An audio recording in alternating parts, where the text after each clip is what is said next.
আম্মা জান আয়েশা সিদ্দিকা বলেন, নবী যখন দুনিয়া থেকে বিদায় হয়ে যাবেন, বিদায়ের পূর্ব সময় রাসূল আমার ঘরের মধ্যে ঢুকলেন। আমি রাসূলকে আমার ঘরের মধ্যে ঢুকায় নিলাম। আমি নিজেকে ধন্য মনে করি। আম্মা আয়েশা বলেন, আমি 9টি কারণে শ্রেষ্ঠ। কয়টি কারণে? 9টি কারণে।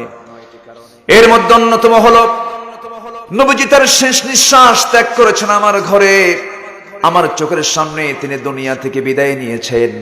আমার হাতে আমি আমার রাসূলের চোখকে নিচের দিকে নামায় দিয়েছি।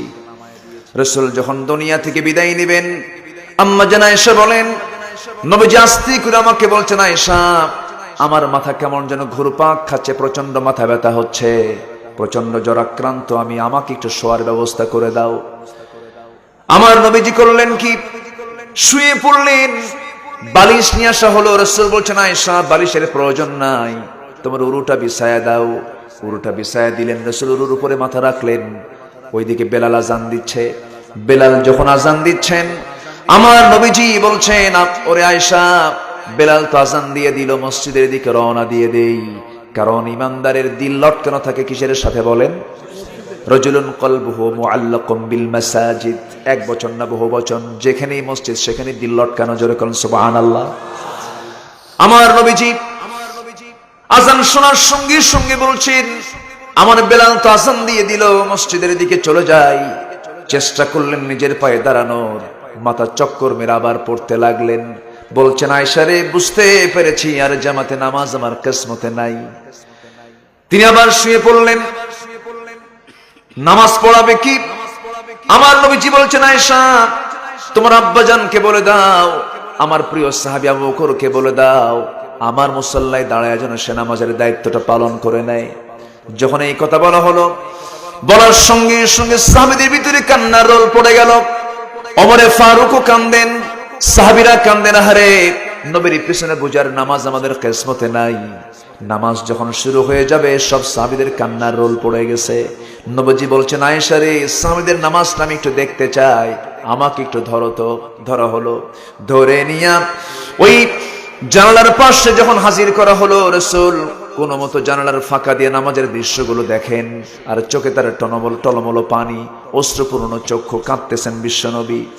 টপ টপ করে পড়া পানিগুলো আম্মা জান আয়েশা সিদ্দিকা রাদিয়াল্লাহু তাআলা আনহা তার হাত দিয়ে মুছে মুছে দেন, আর বলছেন, ইয়া রাসূলুল্লাহ, আপনার সাহাবীরা কান্দে, আপনার সাহাবীরা নামাজ পড়ছে, আপনি কেন কান্দেন?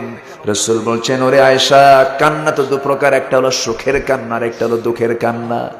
আজকে আমার এই কান্নাটা দুঃখের কান্না নয়, এটা আমার চরম আনন্দের কান্না। কারণ এই নামাজ কায়েম করতে গিয়ে আমাকে তায়েফের ময়দানে মার খেতে হয়েছে। এই নামাজ কায়েমের সংগ্রাম করতে গিয়ে আমাকে উহুদে দাঁত হারাতে হয়েছে। এই নামাজ কায়েম করতে গিয়ে আমাকে উহুদের ময়দানে মার খেতে হয়েছে। এই নামাজ কায়েম করতে গিয়ে কাফেররা আমাকে থাপ্পড় মেরে জমিনে ফেলে দিয়েছে।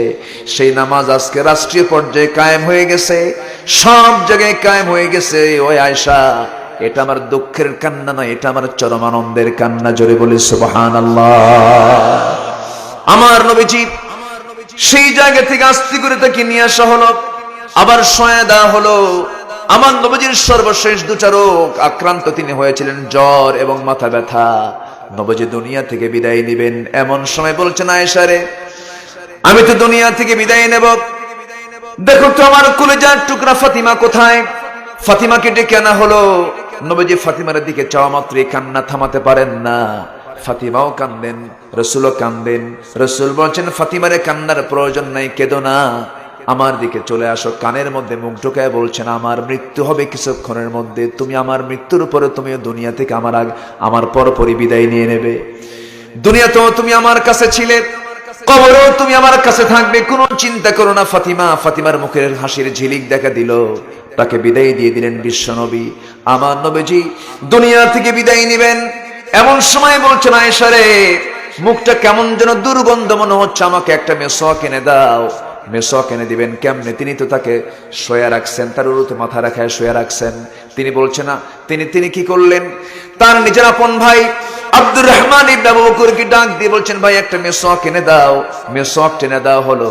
সেই মেসওয়াক দিয়ে মেসওয়াক শুরু করবেন রাসূল, তার আগে করলেন কি আম্মা জান আয়েশা মেসওয়াক হাতের মধ্যে নিয়া শক্ত মেসওয়াক চাবায়া চাবায়া নরম করে দিলেন। আমার নবীর হাতে যখন দেওয়া হলো, নবীজি একটা মুস্কি হাসি মারলেন। মুস্কি হাসি মেরে মেসওয়াক দিয়ে মেসওয়াকের কাজ আগে শুরু না করে মেসওয়াকের আগায় লাগানো আয়েশা সিদ্দিকা রাদিয়াল্লাহু তাআলার মুখের কিছু লালা, মুখের কিছু থুতু তিনি চুষে চুষে পান করছেন। আর মুস্কি মুস্কি হাসি মেরে বলছেন, আয়েশা আমি হক আদায় করার চেষ্টা করছি। জোরে বলেন সুবহানাল্লাহ। আম্মা জান আয়েশা সিদ্দিকা খুব খুশি হলেন। নবীজি মিসওয়াক সম্পূর্ণ করলেন। নবীজি আবার বলছেন, ওরে আয়েশা আমি মনে হয় দুনিয়া থেকে বিদায় নিয়ে নেব। আমি এখন দুনিয়া থেকে বিদায় নেব, আমার উম্মতকে একটা সর্বশেষ মেসেজ তোমাকে দিতে হবে। আম্মা জান আয়েশা বলেন, 9টি কারণে আমি শ্রেষ্ঠ। সর্বশেষ কথা বলেছেন রাসূল আমার সাথে। জোরে বলেন সুবহানাল্লাহ। আমি নিজে জিবরাইলকে চোখে দেখেছি। আমি 9 বছরে নবীর স্ত্রী হওয়ার সৌভাগ্য অর্জন করেছি। আমি আয়েশা যখন নবীর সঙ্গে একই বিছানায় শুয়ে থাকতাম, সেই সময় জিবরাইল ওহী নাজিল করতেন। আমি আয়েশা নিজেকে ধন্য মনে করি, রাসূল আমার ঘরে তিনি দুনিয়া থেকে বিদায় নিয়েছেন এবং আমার ঘরটাই হয়ে গেছে নবীজির কবর। জোরে বলুন সুবহানাল্লাহ। জোরে বলুন সুবহানাল্লাহ।